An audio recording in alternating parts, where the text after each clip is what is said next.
Missouri at what is colloquially known as the Nuclear Waste Adventure Trail.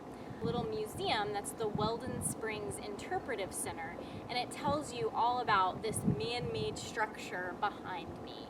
This is basically a mountain that was created long after World War II, when a bunch of nuclear waste was here and could not be properly environmentally disposed of, and so they built a man-made mountain to fully contain it, and its half-life is 1,000 years. So 1,000 years from now, we'll have a huge problem on our hands if our planet has not already been destroyed.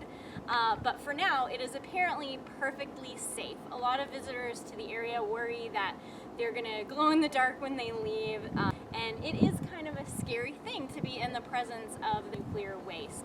But the mountain itself is designed not to allow any kind of life or growth on it. So we're about to try to trek up it and brave the scorching heat to stand on top of some nuclear waste.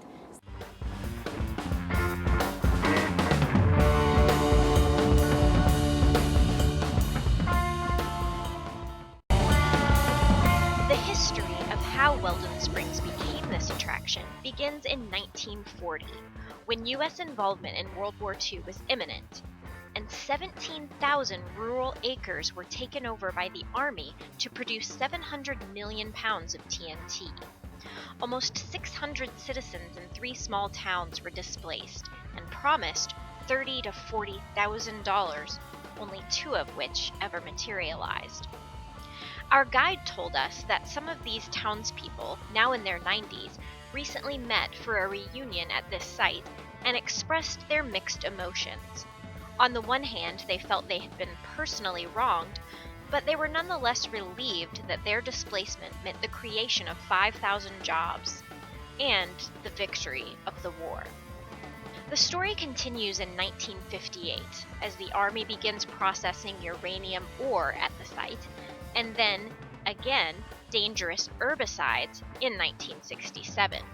The now hazardous radioactive site is abandoned from 1968 until 1985, when the process of containing the mess begins. The job was finally completed in 2001, and the site was opened to visitors in 2002.